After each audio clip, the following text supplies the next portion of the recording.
श्रीमती नवनीत राणा।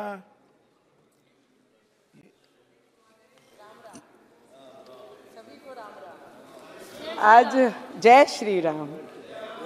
मैं अध्यक्ष महोदय जी, सभी ने कई वर्षों से सुन रहे हैं, हमारे तो लोगों का जन्म भी नहीं हुआ होगा, इतने वर्षों से राम जी का वनवास इस देश के प्रत्येक नागरिक ने, और हमने तो सोशल मीडिया के माध्यम से अभी पिछले कई वर्षों से हमने राम जी के मंदिर के बारे में, उनके इतिहास के बारे में सब पढ़ना लिखना सबने शुरू किया। कई ऑपोजिशन के लोगों ने हमेशा, मोदी जी पिछले 10 वर्षों से ये देश में एज ए प्रधानमंत्री जी काम कर रहे हैं, तो उनको हमेशा ही चिढ़ाते थे राम जी का नाम लेके कि राम भगवान के नाम से आपने अपने एजेंडा में डाला था, अब क्या हुआ, कब तारीख बताएंगे, कब राम भगवान का मंदिर बनाएंगे। तो मुझे लगता है ऐसे बदनसीब लोग बहुत कम होते हैं दुनिया में, जिनके पास 50-60 वर्ष रहने के बाद रामलला का मंदिर नहीं बना सके, ना ही राम भगवान को उनकी जगह पे स्थापित कर सके। और ऐसे भी कई लोग होते हैं हमारे देश के प्रधानमंत्री जी जैसे, जो 10 वर्षों में तारीख भी बताई, मंदिर भी बनाया और भव्य पूरे विश्व में हमारी आस्था को कहीं मरने नहीं दिया, और मंदिर को स्थापित करके मंदिर भगवान के, राम भगवान के मंदिर में उनकी पूजा आस्था भी हुई। मैं ये बताना चाहती हूँ सर, राजा कैसा होना चाहिए, तो राजा भगवान राम जी जैसा होना चाहिए। भाई कैसा होना चाहिए, तो भाई लक्ष्मण जी जैसा होना चाहिए। लोकतंत्र के राजा कैसा होना चाहिए, तो हमारे देश के प्रधानमंत्री जी जैसा होना चाहिए। ये देश का बच्चा बच्चा कह रहा है सर, ये हमारी आवाज़ नहीं, इस देश में रहने वाला हर व्यक्ति जो भगवान में आस्था रखता है, जिनका विश्वास है राम भगवान जी के लिए, जिनकी आंखों में आस थी कि कोई ऐसा आएगा जिनके हाथ से ये होगा, और लोकतंत्र का मजबूत करने वाले भाई कैसे होने चाहिए, तो इस देश के गृह मंत्री अमित शाह जी जैसे होने चाहिए।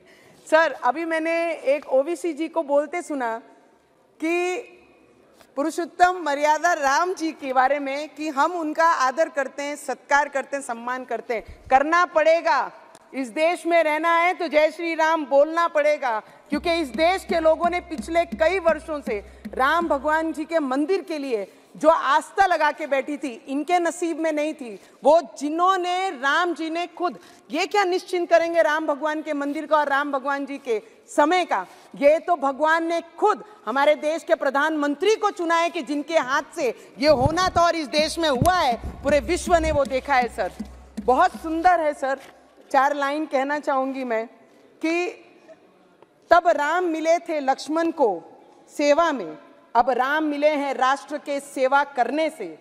तब राम मिले थे भारत को शासन करने में, अब राम मिले हैं अपने राष्ट्र धर्म निभाने में। तब राम मिले थे बजरंग बली के सीने में, अब राम मिले हैं राम के नाम जप करने में। तब राम मिले थे शबरी की झूठे बेर खिलाने में, अब राम मिले हैं भूखे को भोजन करने से। तब राम मिले थे, और आज मैं इतना ही कहना चाहूंगी सर कि तब राम मिले थे अयोध्या को मर्यादाओं में, आज अब भी राम मिले हैं भारत के पहचान में।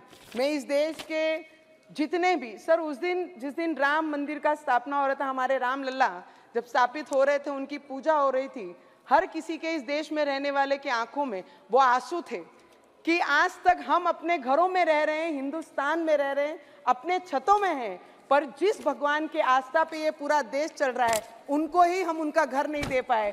पर ये पिछले 10 वर्षों में जो चमत्कार इस देश ने किया है, आने वाले समय में वो उससे भी ज़्यादा बड़ा चमत्कार हमारे देश के प्रधानमंत्री और जिनका भी योगदान ये मंदिर के लिए है, सभी कार सेवक, सभी संत, सभी महाराज, जिन्होंने भी आस्था बांध के रखी थी। ऐसे कई संत हैं जिन्होंने 35 वर्ष उस टीन के झोपड़े में रखकर राम जी की पूजा की है। तो मुझे लगता है उन सभी को दिल से नमन करना चाहूँगी। हम इतने बड़े नहीं कि उन्हें नमन भी कर पाए, क्योंकि जिनके रक्तों से वो एक एक ईंट बनी है, मुझे लगता है उनको नमन करने से उनका भुगतान नहीं होगा। पर इस पार्लियामेंट में हमारे देश के प्रधानमंत्री जी, हमारे देश के गृह मंत्री जी और जितने भी पार्लियामेंटेरियन यहाँ पर बैठे हैं, ये आज का, इस टर्म का, इस समय का आखिरी पार्लियामेंट स्पीच हमारा सभी का है। तो सभी हमारे आदरणीय पार्लियामेंटेरियन से, आपसे स्पीकर साहब, हमारे बिरला साहब से, हमारे मंत्री जी से, सबसे मैं आशीर्वाद लेंगे कि इस मैदान में उतरे हैं तो जय श्री राम का नारा लेके फिर वो मैदान उसी तरीके से हमारे देश के प्रधानमंत्री फतेह करेंगे। इतनी ही प्रार्थना मैं राम भगवान से करती हूँ और सभी से आशीर्वाद लेती हूँ। जय श्री राम।